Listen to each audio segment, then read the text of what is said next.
నిన్న 25 పాయింట్లు ఉన్నాయి. మొదటి పాత్ర, భగవంతుని యొక్క మొదటి పాత్ర ఎట్లా ఉంటుంది అన్నప్పుడు పరాత్పర పరబ్రహ్మ స్థితిగా చెప్తూ అక్కడ ఎలా ఉన్నాడు ఆయన అని చెప్పుకున్నప్పుడు 25 పాయింట్ల కింద ఇచ్చారు ఇక్కడ. అందులో 19వ పాయింట్ మనం చెప్పుకుంటూ ఆపామన్నమాట. 19 అయిపోయింది. 20వ పాయింట్ అంటే మొదటి పాయింట్ పరాత్పర పరబ్రహ్మ దగ్గర మనం భగవంతుడు ఇలా ఉంటాడు అని ఎక్స్ప్లెయిన్ చేయాలనుకున్నప్పటికీ కూడా అది కుదరదని, మనం చెప్పాలి అనుకుంటే ఏదైనా కానీ కింద రెండో స్థితిలోకి వచ్చిన పరమాత్మ గురించే చెప్పగలుగుతామని చెప్తూ వచ్చారు. ఇంకా మొదటి స్థితిని అర్థం చేసుకోవాలి అంటే ఇది కాదు అనేలాగా చెప్పగలుగుతామే తప్ప, అంటే అంతటా వ్యాపకమైన పరమాత్మ దగ్గర, అలాగే ఇక్కడ పిండాండంగా చూసినా, బ్రహ్మాండంగా చూసినా, వ్యష్టిగా చూసినా, సమిష్టిగా చూసినా కూడా ఇది కాదు అంటూనే తీసుకెళ్తారు. మనకి నిర్వాణ షట్కంలో కూడా మనకి పంచకోశాలు నేను కాదని, ఈ మనోబుద్ధులు నేను కాదని, అహంకారం నేను కాదని, ఆత్మ అంటే ఎవరు అనుకున్నప్పుడు ఇవన్నీ నేను కాదు అని చెప్తూ తీసుకెళ్తారు.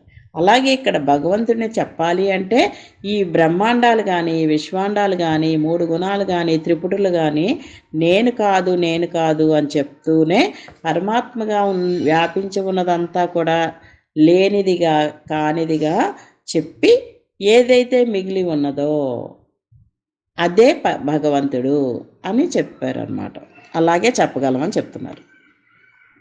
ఇంకా 20వ పాయింట్ వచ్చేసరికి ఏమంటున్నారంటే భగవంతుని ప్రధాన దశ అవస్థలలో 10 అవస్థలు ప్రధానంగా ఉన్నాయి కదా, అందులో పరాత్పర స్థితి అనాదిగా ఉంది.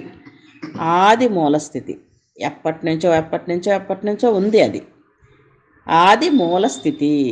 ఈ దశాస్థితులలో తక్కిన 9 స్థితులను లేనప్పుడు కూడా భగవంతుడు ఉన్నాడు అనడు పరాత్పర స్థితియే ఉన్నది. ఈ మనం అనుకున్న ఈ 9 స్థితులు అంటే రెండో స్థితిలో పరమాత్మగా వచ్చాక ఆయనలో నుంచి ఒక సంకల్పం, ఒక భావం ఉద్భవించటం, ఆ భావంకి అనుకూలంగా సృష్టి మొదలవటం, సృష్టికి పూర్వం ఇంకా 3 గుణాలు, అలాగే పంచభూతాలు, ఇవన్నీ కూడా ఈ బీజాలు, ప్రాణాలు, ఈ పంచభూతాల్లో ఉన్న ఆకాశతత్వాలు అవి కూడా ఒరిజినల్గా సూక్ష్మంగా ఉన్నప్పుడు కూడా సృష్టి రాలేదు.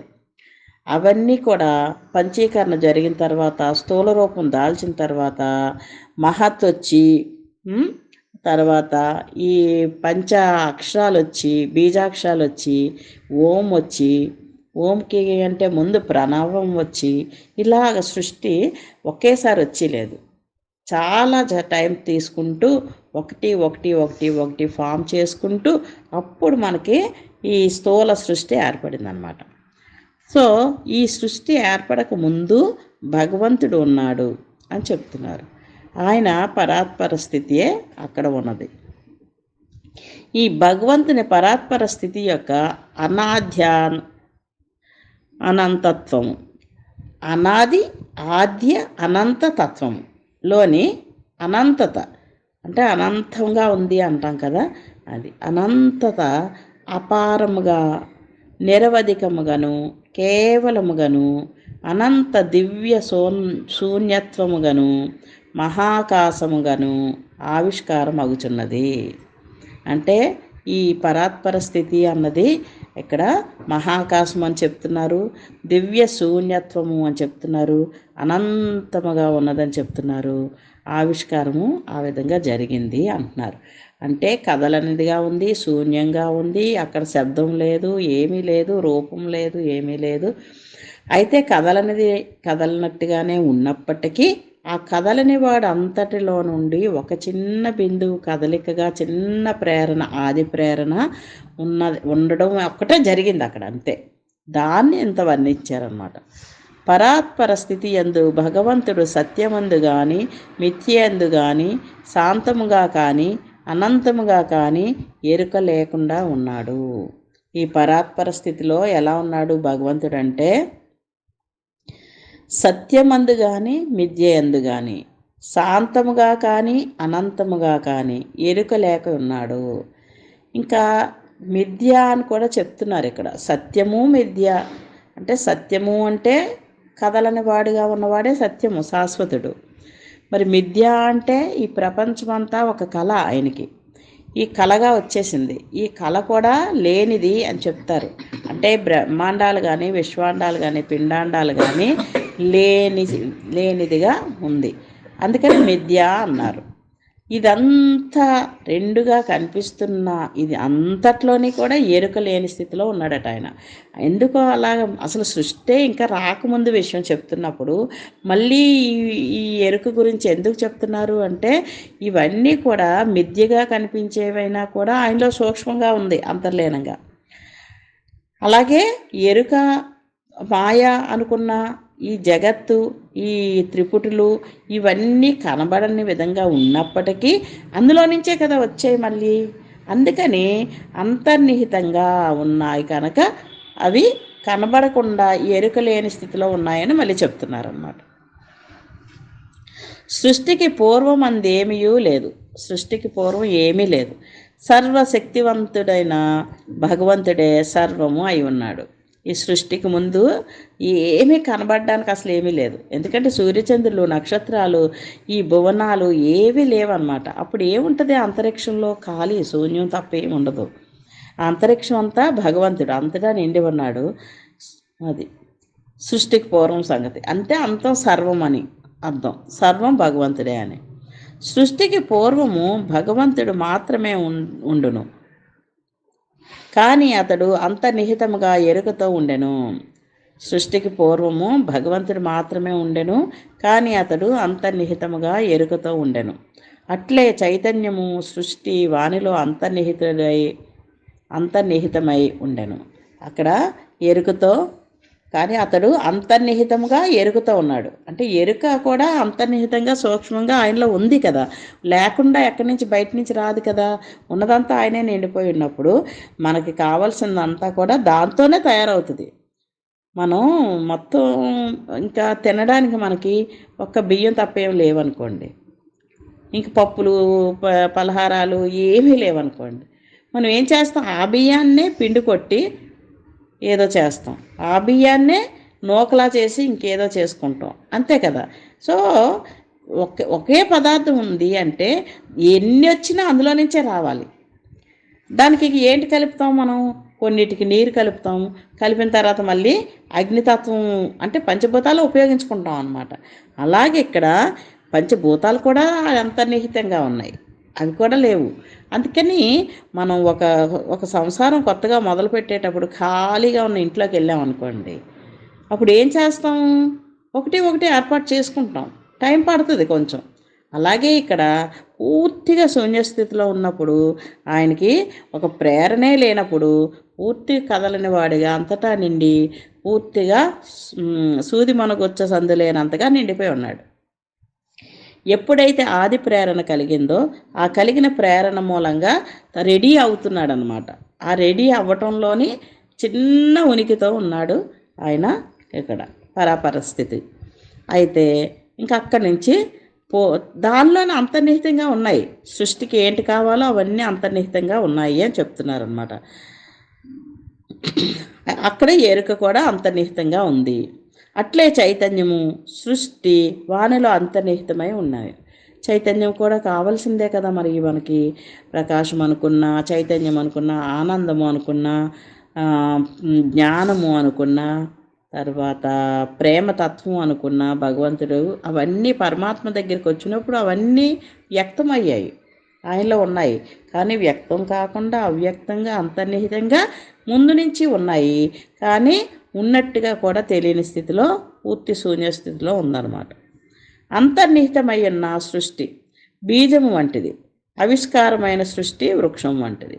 మనకి అంతర్నిహితంగా భగవంతులో ఉన్నప్పుడు బీజం ఎలాగైతే ఉందో, బీజము మనకి అది చిన్న మొక్క మొలకెత్తి ఆ చిన్న మొక్క అయ్యి పెద్దదయ్యి వృక్షంగా మారే వరకు కూడా అది మనకే ఆ బీజంలోనే ఇంత ఈ వృక్షానికి సరిపడే లక్షణాలు ఇమిడి ఉన్నాయి అన్న విషయం మనకు ఎట్లా తెలియదో, అట్లాగే అంతటా పరమాత్మ ఎట్లా అయితే ఉన్నాడో ఈ పరమాత్మ యొక్క విలాసం ఇదంతా కూడా లీల ఇన్ని బ్రహ్మాండాలుగా ఇన్ని విశ్వాండాలుగా వ్యాపించిందే ఇంత కూడా ఎక్కడుంది అంటే దానికి పూర్వం అంతర్నిహితంగా భగవంతుని అందే ఉంది.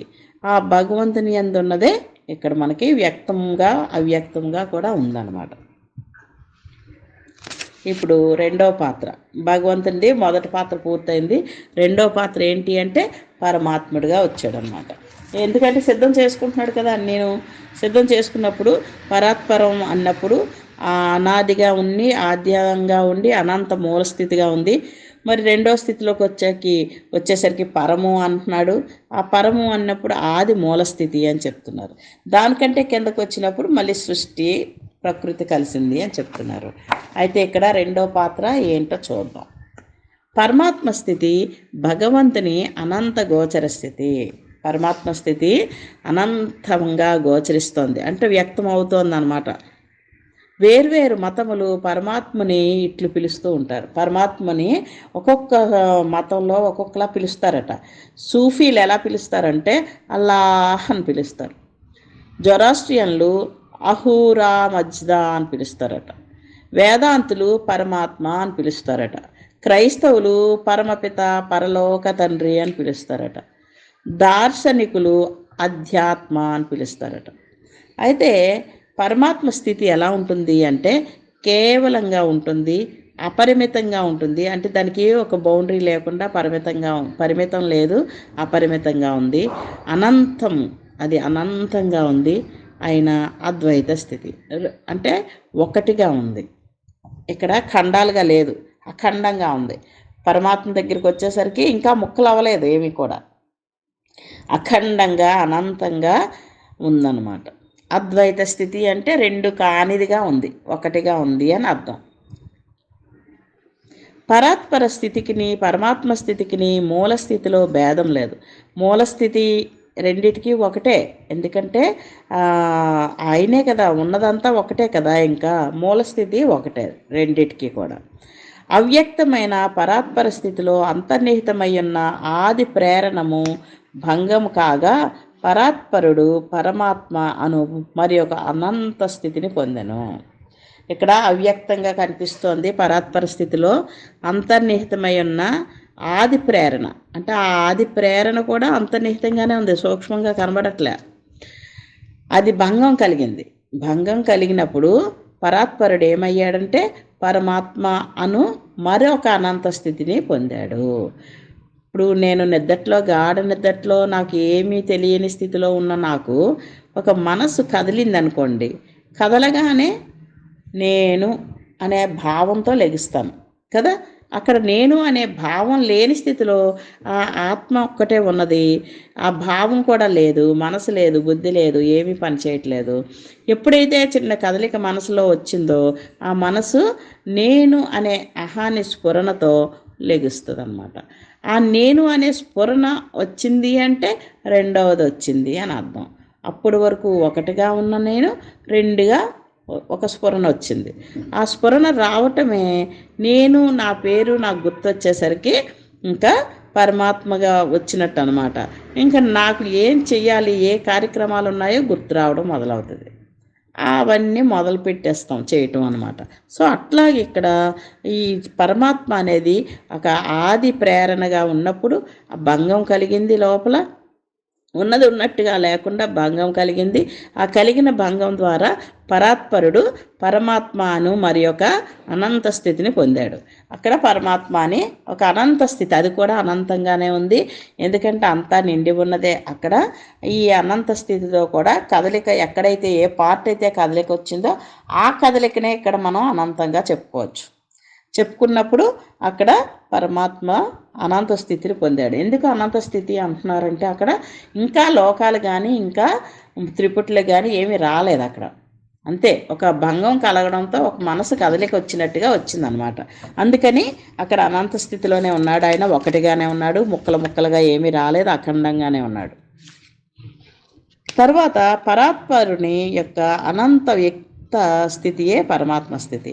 ఇక్కడ పరాత్పరుని యొక్క అనంత వ్యక్త స్థితియే పరమాత్మ స్థితి.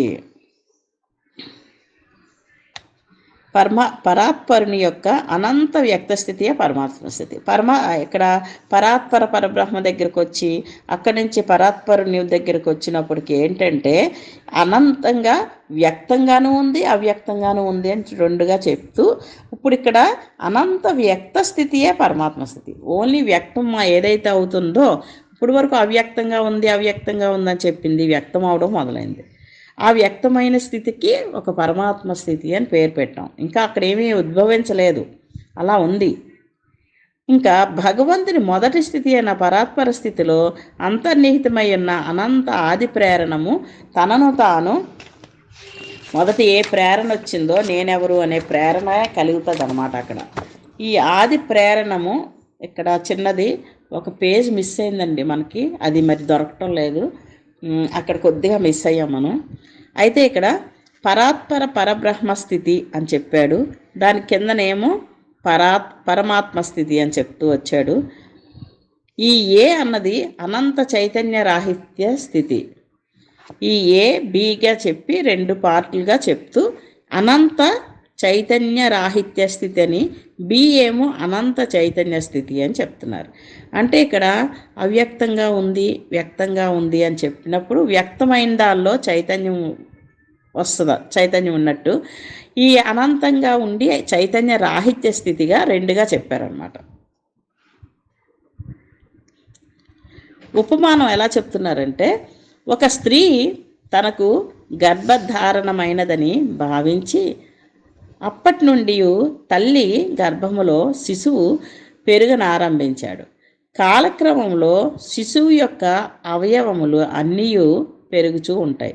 అన్నిటితో పాటు నేత్రములు కూడా పూర్తిగా తయారై వాటికి చూచటి సఖ్యత ఏర్పడుతుంది. అంటే ఒక తల్లి కడుపులో బిడ్డ పడినప్పుడు నెమ్మదిగా ఒక్కొక్క అవయవం మొదలయ్యి పెరుగుతూ ఆ కళ్ళు కూడా చిన్నగా స్టార్ట్ అయిన కళ్ళు పూర్తి నేత్రాలు తయారవడానికి టైం పడుతూ ఉంటుంది. నెమ్మదిగా తయారైన తర్వాత ఆ శిశువు పుట్టిన తర్వాత కళ్ళు తెరిచినప్పుడు చూడడం తెలుస్తుంది, కళ్ళు మూస్తే ఏమీ కనబడకుండా ఉంటాయి. ఆ విధంగా కళ్ళు పూర్తిగా తయారవుతాయి అన్నమాట. అట్లే ఏకకాలమందే అనంత చైతన్యమందు ఎరుక లేని స్థితి, ఎరుక ఉన్న స్థితి ఒకేసారి యాదృచ్ఛికముగా పరమాత్మ స్థితిలో వ్యక్తమయ్యాను. అంటే కళ్ళు మనకు ఉన్నప్పుడు మూస్తే ఏమీ లేని స్థితి, తెరిస్తే అంతా చూడగలుగుతున్నాం. అలాగే పరమాత్మలో ఈ రెండు స్థితులు ఉంటాయని, అవ్యక్తంగా అంటే కనబడని విధంగా ఇవన్నీ ఉన్నాయని చెప్తున్నారు.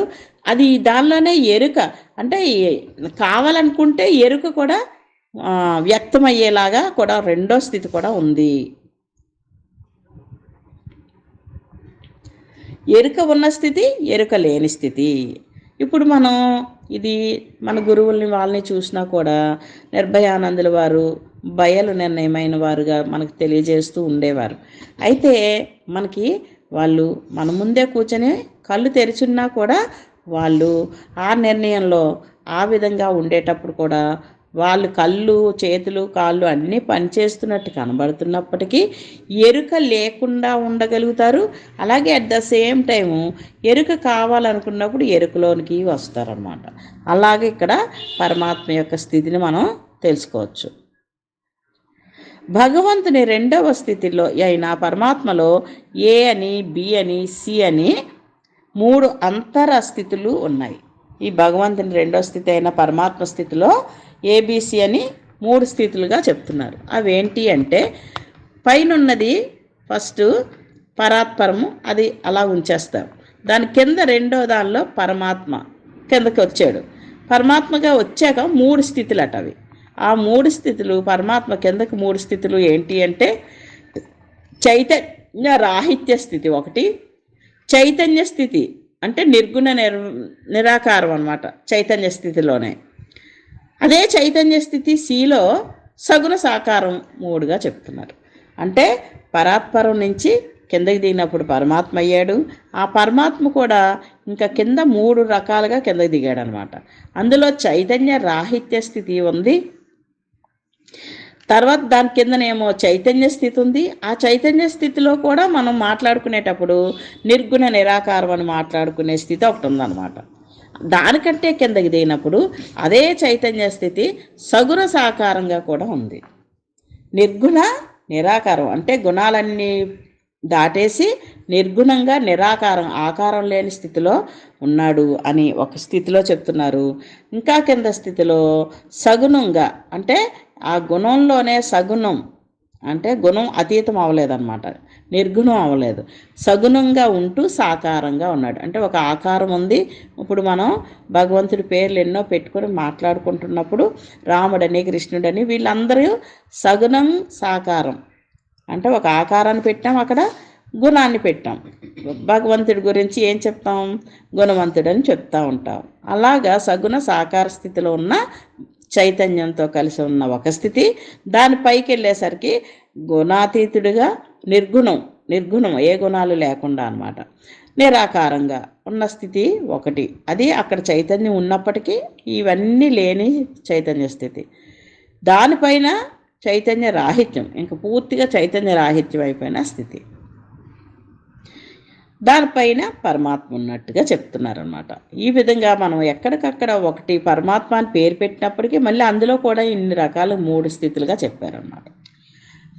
అలాగే పరమాత్మ యొక్క ఏ స్థితిలో అనంత చైతన్య రాహిత్య స్థితి, ఏలో పరమాత్మలోనే మళ్ళీ 3 భాగాలు చెప్పినప్పుడు ఆ పైన ఏ స్థితిలో అనంతంగా చైతన్యం రాహిత్యమయ్యే ఉంది. పరాత్పర స్థితిలోనూ పరమాత్మ స్థితిలోనూ కూడా అనంతముగా ఎరుక లేకనే శాశ్వతంగా నిలిచి ఉన్నది. మనం పరాత్పర స్థితిలో ఎలా అయితే ఎరుక లేదు అని చెప్తున్నామో అలాగే ఏ స్థితిలోకి పరమాత్మగా వచ్చిన తర్వాత ఆ పరమాత్మలో కూడా ఏ అనే పార్ట్ ఏదైతే ఉందో అక్కడికి వచ్చేసరికి ఎరుక లేని శాశ్వతంగా నిలిచి ఉంది, ఎరుక లేకుండానే. అక్కడ మళ్ళీ భగవంతుడు అన్నప్పుడు అనంత అస్తిత్వము ఉంది, అనంత జ్ఞానము ఉంది, అనంత ఆనందము ఉంది, అజ్ఞాత చైతన్యము ఉంది.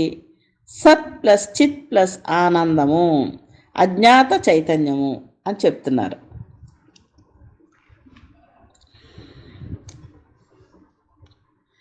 మైనస్ అజ్ఞాత చైతన్యము అని చెప్తున్నారు. సచ్చిదానందము మైనస్ అజ్ఞాత చైతన్యము. సచ్చిదానందంలో ఏదైతే సచ్చిదానందంగా ఉందో అంటే సత్ చిత్ ఆనందము, వాటిలో అజ్ఞాత చైతన్యము మైనస్ చేయమని చెప్తున్నారనమాట.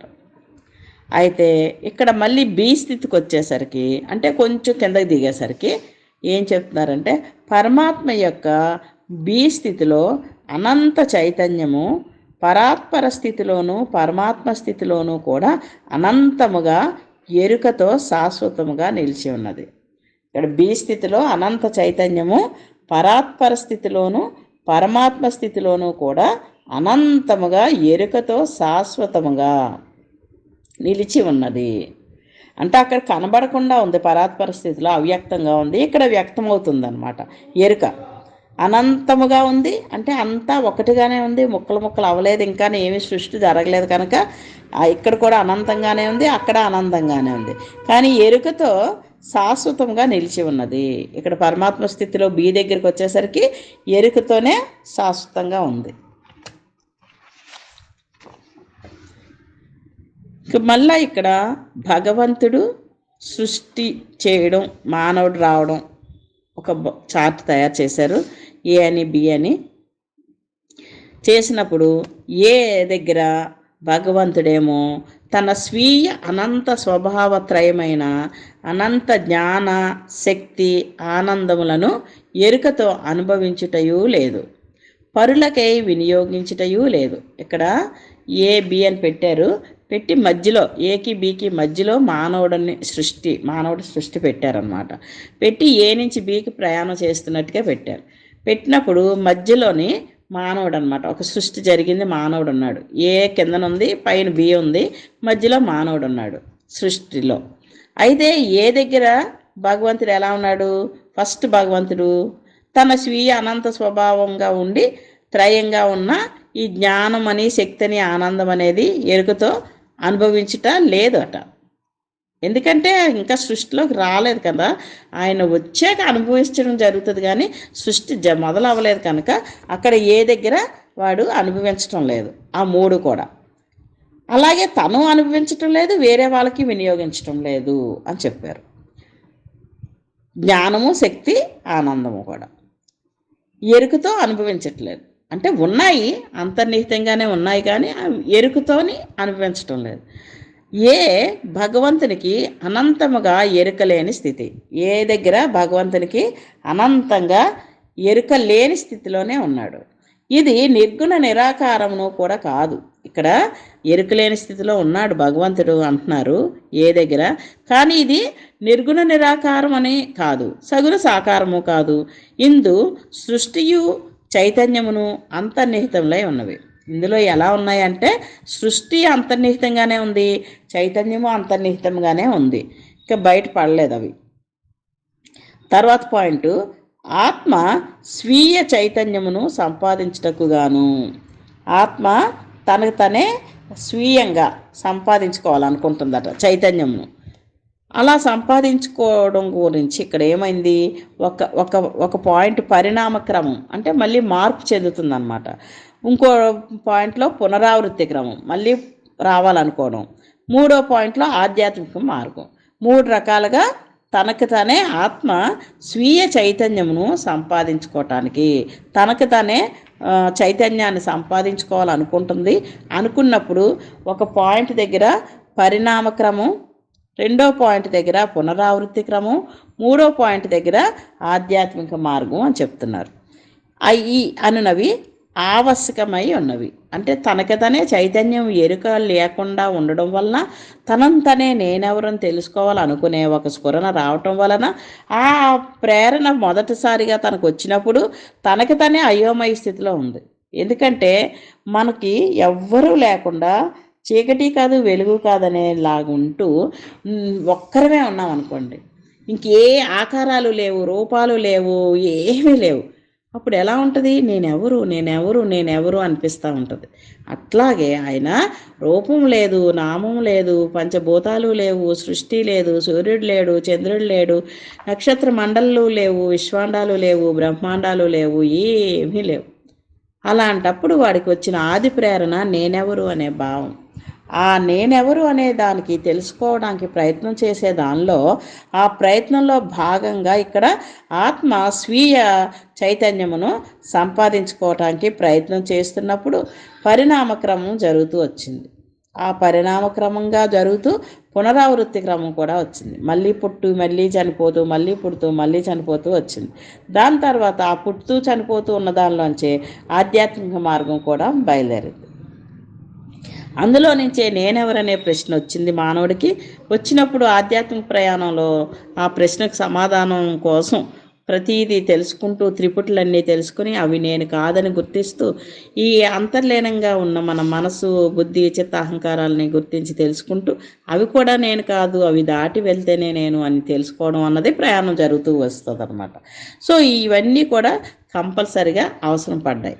ఎందుకు, అక్కడ ఏ ఎరుక లేని స్థితిలో ఉన్నవాడు చిన్న ప్రేరణ ద్వారా ఇవన్నీ రెడీ అవ్వడానికని ముందుకు వస్తూ ఉన్నాడు కనుక అన్నీ అంతర్లీనంగా లోపల ఉన్నాయన్న విషయం కూడా సూక్ష్మంగా కనబడిన విధంగా ఉండటం వలన అది ఏంటి అనే ప్రేరణ ఆయన్ని కిందకి లాక్కొస్తూ వచ్చింది. ఎవరు అనే ప్రశ్నే ఆయన్ని కదులుతూ పరిణామక్రమంగా అన్ని స్థితిలో మార్పులు జరుగుతూ వచ్చాయి. ఆత్మలన్నీయు ఆ పరమాత్మలో ఉండెను, ఆత్మలన్నీయు ఆ పరమాత్మలో ఉన్నవి, ఆత్మలన్నీయు ఆ పరమాత్మలో ఉండును. అంటే పాస్ట్ ఫ్యూచర్ ప్రజెంట్ కూడా చెప్తున్నారనమాట. అంటే ఆత్మలుగా మనకు ఎన్నో రూపాల్లో కనబడుతున్నవన్నీ కూడా ఆ పరమాత్మలో ఉండెను, ఆల్రెడీ ఉన్నాయి. అవన్నీ పరమాత్మలో ఉన్నవి, ఇప్పుడు ఉన్నవి, తర్వాత కూడా ఉంటాయి. ఎందుకంటే ఇవి ఎన్ని కోట్ల సంవత్సరాలు అనాదిగా ఉంది కదా, సనాతనమైనది కదా. ఆత్మలోనే ఇన్ని ఉన్నాయి, మనకు కనబడుతున్న ఇన్ని రకాల చైతన్యంతో కూడి ఉన్నవన్నీ కూడా మనకి కనిపిస్తున్నవి వ్యక్తమైనవి, వ్యక్తం కానివి అవ్యక్తంలో ఉన్నవి అన్నీ అంతర్నిహితంగానే పరమాత్మలో ఉన్నాయి. ఉండెను, ఉన్నవి, ఉండును అన్నీ చెప్తున్నారు. ఆత్మలన్నీ ఒకటే, అన్ని ఆత్మలు ఒకటే.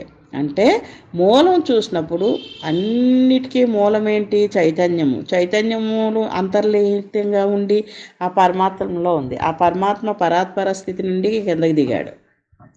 సో మొదలెక్కడ? అంతా ఒకటే, ఒకటిగానే ఉంది అంతా. ఇప్పటికీ రెండుగా తయారవ్వలేదు, మూడుగా తయారవ్వలేదు. సో కానీ ఆ ఉన్న ఆత్మలన్నీ కూడా ఒక్కటే. ఆత్మలన్నీ అనంతమైనవి, శాశ్వతమైనవి, నిరాకారమైనవి. అక్కడ ఈ ఆత్మలన్నీ కూడా అనంతంగా అంతటా వ్యాపించి ఉన్నాయి, శాశ్వతంగా ఉన్నాయి, ఎప్పటి నుంచో శాశ్వతంగా ఉన్నాయి, నాశనం లేనివే కదా. ఆత్మ అంటేనే నాశనం జరగనది, శాశ్వతమైనది అని. సో నిరాకారమైనది, ఆకారం కూడా లేదు. ఆత్మ పరమాత్మల సంబంధం. ఇక్కడ మళ్ళీ ఇక్కడ మనకి ఒక చిన్న పిక్చర్స్ ఇచ్చారు, ఇచ్చి ఆత్మ పరమాత్మ యొక్క సంబంధం చెప్తున్నారు. ప్రత్యేగాత్మలు అన్నప్పుడు చాలా ఉంటాయి. ఎందుకంటే ఇప్పుడు మనం కూడా మన జీవుడిగా వచ్చిన తర్వాత మనలో ఉన్న త్రిపుటులన్నీ కూడా గుర్తించి అవి దాటుకొని వెళ్ళినప్పుడు మనకి ఒక ప్రత్యేక ఆత్మ, నాలో ఉన్న ఒక ఆత్మని నేను గుర్తించుకుని ఏ రోజైతే నేను గుర్తించుకోగలుగుతానో ప్రత్యేక ఆత్మ అంటే ఒక ప్రత్యేకమైన ఆత్మని నేను గుర్తించుకోగలిగాను అని ప్రత్యేగాత్మ అని పేరు పెట్టారు. అలాంటి ప్రత్యేగాత్మలు అసంఖ్యాకంగా ఉంటాయి. ఎందుకంటే ఎంతమంది మానవులు గుర్తించుకుంటున్నారో వారందరూ కూడా ప్రత్యేగాత్మలు. సో అసంఖ్యాక ఆత్మలు అని చెప్తున్నారు. ఆది ప్రేరణము చలించినది. ఆది ప్రేరణ చలించిందంట. చైతన్య రాహిత్య స్థితి, అసంఖ్యాక ఆత్మలు, పరమాత్మ ఏ స్థితి? పరాత్పరము, మళ్ళీ పరాత్పరము అంటే ఆది ప్రేరణ కలగడం లోపల నుంచి కలుగుతుంది. అక్కడ ఎన్నో ఆత్మలు ఉన్నాయి. ఆ ఆత్మల్లో లోపల ప్రతి ఒక్కరికి మానవుడిగా వచ్చాక ప్రతి మానవుడు మళ్ళీ తనకు తను ఎవరికి వాళ్ళే నేనెవరు అని ప్రశ్న వచ్చే వరకు కూడా ఏమీ ఎదుగుదల ఉండదు, ప్రయాణం జరగదు. సో ఎప్పుడైతే నేనెవరు అనే ప్రశ్న ఆది ప్రేరణ కలిగిందో అప్పుడు వెతుక్కోవడం మొదలు పెడతాము. గురువుని పట్టుకొని వేలపడతాం. అప్పటి వరకు గురువు కానీ ప్రయాణం కానీ ఆధ్యాత్మిక ప్రయాణం జరగదు. ఎప్పుడైతే మనకి ఆ ఆది ప్రేరణ కలిగిందో లోపల అప్పుడు ఈ ప్రయాణం మొదలవుతుంది. మొదలైన తర్వాత ఈ చైతన్య రాహిత్య స్థితికి వెళ్ళే వరకు కూడా ప్రయాణం జరుగుతుంది మనకి. ఆ ప్రయాణం జరిగి చైతన్య రాహిత్య స్థితికి వెళ్ళగలుగుతాం. ఇప్పుడు కింద నుంచి పైకి చెప్తున్నారు మళ్ళీ ఇక్కడ. సో పరమాత్మ ఏ స్థితిలో ఉన్నప్పుడు చైతన్య రాహిత్య స్థితి ఉంటుంది. తర్వాత చైతన్యంలోకి దిగుతాడు. చైతన్యంగా దిగి మళ్ళీ జీవుళ్ళుగా మారుతాము. రకరకాల మానవులు వస్తారు. మళ్ళీ వాళ్ళు సాధనలోకి వెళ్ళి ఆధ్యాత్మిక మార్గాన్ని పట్టుకుని మళ్ళీ వాళ్ళు చేరాల్సింది చైతన్యం గుర్తించుకుని చైతన్యంలో ఉన్నవన్నీ తెలుసుకుని మళ్ళీ చైతన్యం కూడా అవసరం లేనిదిగా దాన్ని కూడా చైతన్య రాహిత్యం చేసుకుని మళ్ళీ పరమాత్మ స్థితిలోకి చేరుకోవాలి. అంటే ఇదంతా ఒక రొటేషన్ అన్నమాట. ఇంకా రూప పరిణామంలోకి వస్తుంది తర్వాత. అంటే ఇప్పుడు ప్రస్తుతానికి అంతా మాటల్లో చెప్పుకుంటున్నదంతా శూన్యంలోనే చెప్పుకుంటున్నాం. శూన్యంగా ఉందని ఆ శూన్యంలోనే ప్రేరణ కలగడం, ఆ ప్రేరణ కలిగినప్పుడు ఏదైతే కావాలో అవన్నీ అంతర్నిహితంగా ఉన్నాయని గుర్తించుకోవటం, ఆ గుర్తించుకున్న తర్వాత పరమాత్మ రెడీ అవ్వటం, పరమాత్మ సృష్టిలోకి రావటానికి సిద్ధమైన పరమాత్మగా చెప్పుకోవడం వచ్చింది. ఇప్పుడు మళ్ళీ అక్కడ రూపాల గురించి చెప్తున్నారు అన్నమాట. ఇప్పుడు వరకు రూపాలు నామాలు ఏమి లేవు అక్కడ.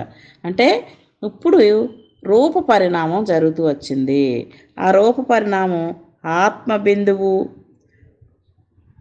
బుద్బుద రూపము, ఇంకోటి ఏంటిది బర్డ్స్ ఐ అంటే నిన్న ఒక పిక్చర్ ఎవరో పెట్టారు, వ్యూ అని, బర్డ్స్ ఐ వ్యూ అని పెట్టారు. ఇక్కడ చూద్దాం ఏంటో విశ్లేషణ చూద్దాం. పరమాత్మను హద్దులు లేనట్టి ఒక అనంతమైన మహాసాగరంతో పోల్చుకొనినచో ఆత్మను ఒక బిందు లవలేశముతో పోల్చవచ్చును. పరమాత్మ హద్దులు లేనంతగా ఒక అనంతమైన మహాసాగరం. అంటే మనం సముద్రం, సాగరం అంటే పోల్చుకున్నాం అనుకోండి. ఆ సముద్రమే పరమాత్మ అయితే అందులో ఆత్మ ఏంటి? అందులో ఒక చుక్కట, ఒక చుక్క, ఒక బిందువు నీరు అనమాట. లవలేశంతో పోల్చవచ్చును. మనలో ఉన్న ప్రత్యేగాత్మ అన్నప్పుడు ఒక ఆత్మ, ఒకలో మనిషిలో ఉన్న ఆత్మ, అందులో ఒక నీటి బిందువు అంతా, ఆ సముద్రం అంతా పరమాత్మ అయితే మనలో ఒక చుక్క ఆత్మ ఉందన్నమాట. హద్దులు లేని అనంత పరమాత్మ అనేడు మహాసాగరం నుండి బిందు ప్రమాణమైన ఆత్మ సరిహద్దులే లేని పరమాత్మ సాగరం నుండి ఎట్లు బయటపడగలదు? ఇక్కడ హద్దులు లేకుండా ఉంది అనంతంగా పరమాత్మ. ఆ మహాసాగరం అంటే పెద్ద సముద్రంలా ఉంది. బిందు ప్రమాణమైన మనలో ఉన్న ఆత్మ ఒకే ఒక బిందువు, నీటి బిందువుగా అనుకున్నప్పుడు సరిహద్దులు లేకుండా ఉన్న పరమాత్మ నుంచి ఈ బిందువు అంటే ఈ సింగిల్గా ఉన్న మనలో ఉన్న ఆత్మ ఎట్లు బయటపడగలదు అనే ఒక ప్రశ్న. ఎట్లు వేరు కాగలదు? ఎట్లు వేరుగా రాగలదు? బయటపడలేదు, వేరు కాలేదు. అందుకే ఏం చెప్తున్నారు? ఒక చుక్కతో సమానం అని చెప్పారు. సముద్రంలోనే ఉంది ఆ చుక్క. ఆ బిందువు యొక్క నీటి బిందువు ఎక్కడుంది? సముద్రంలోనే ఉంది కదా. అలాగే మనం కూడా ఈ పరమాత్మ అంతటా నిండి వ్యాపించి ఉన్న ఆత్మగా ఉన్నప్పుడు అందులో మనం ఒక బిందువులాగా మనల్ని పోల్చారు. కానీ నాలో ఉన్న ఆత్మ కూడా ఆ సముద్రంలోనే ఉన్న బిందువు లాంటిది. ఆ పరమాత్మలోనే మనం కూడా ఉన్నాం. అందుకనే మనం బయట అంతటా, పైన, కింద, లోపల, బయట, మన అన్ని దిక్కులు కింద పైన ఆయనే ఉన్నాడు అని చెప్పడానికి కారణం అదే. మనం పూర్వమేవ నిరాలంబం చెప్పుకున్నప్పుడు కూడా ఆయన లక్షణాలను చెప్తున్నప్పటికీ కూడా అన్ని దిక్కులు చెప్తూ వచ్చారు. 10 దిక్కుల్లోనే ఆయనే ఉన్నాడు అని. అప్పుడు నువ్వెక్కడున్నావు? నువ్వు అందులోనే ఇమిడిపోయి ఉన్నావు. నీ లోపల ఉన్న ఆత్మ కూడా అందులో నుంచే ఉంది. నీ బయట, నీ లోపల నువ్వు తయారైన ఇదంతా కూడా అందులోంచే వచ్చిందనమాట. సో అందుకని వేరుగా లేదు అని చెప్తున్నారు. ఆత్మ పరమాత్మలోనే ఉన్నది అనుట తొలి సత్యం. ఆత్మ, మనలో ఉన్న ఆత్మ పరమాత్మలోనే ఉన్నది అని ఫస్ట్ మనకి తెలుసుకోవాల్సిన సత్యం. ఇంకా అసలు ఆత్మయే పరమాత్మ అన్నది మళ్ళీ ఇంకో సత్యం అన్నమాట. అంటే ఫస్ట్ మనం ఎలా అనుకుంటాం? నేను పరమాత్మలోనే ఉన్నాను అనుకుంటాం. తర్వాత ఏంటి అర్థమవుతుంది? నాకు నేను ఆత్మజ్ఞానం పొందిన తర్వాత అసలు నేను వేరుగా లేను, పరమాత్మ నేను ఒకటిగా ఉన్నాము అని తెలుసుకుంటాం. ముందు నాలో ఆత్మను గుర్తించే వరకు మనకు అర్థం అవ్వదు కనుక చెప్తున్నారు, పరమాత్మ అంతటా నిండి ఉన్నాడు, ఆయన నువ్వు ఒకటే, ఆయన దగ్గరికి నువ్వు చేరుకో అని చెప్తారు, రెండుగా కనబడుతున్నట్టుగా. తర్వాత ఏం చెప్తున్నారు? నేను అది అయిపోయాను, ఆ లక్షణాలు నాకు వచ్చేసాయి, నేనే ప్రత్యేగాత్మను అయిపోయాను, ఇంక నాలో ఉన్న ఆత్మస్వరూపమే భగవంతుడు అని అర్థమైన తర్వాత నాకు వేరుగా పరమాత్మ కనిపించడు. ఇంకా నేను ఆయన కలిసే ఉన్నట్టుగా కనిపిస్తుంది అన్నమాట. అది రెండో సత్యం మనం గుర్తించాల్సిందే. ఇక్కడికి ఇలా ఆపుకుందామండి, ఈరోజుకి టైం అయింది. హరి ఓం. శ్రీ గురుభ్యో నమః. హరి ఓం.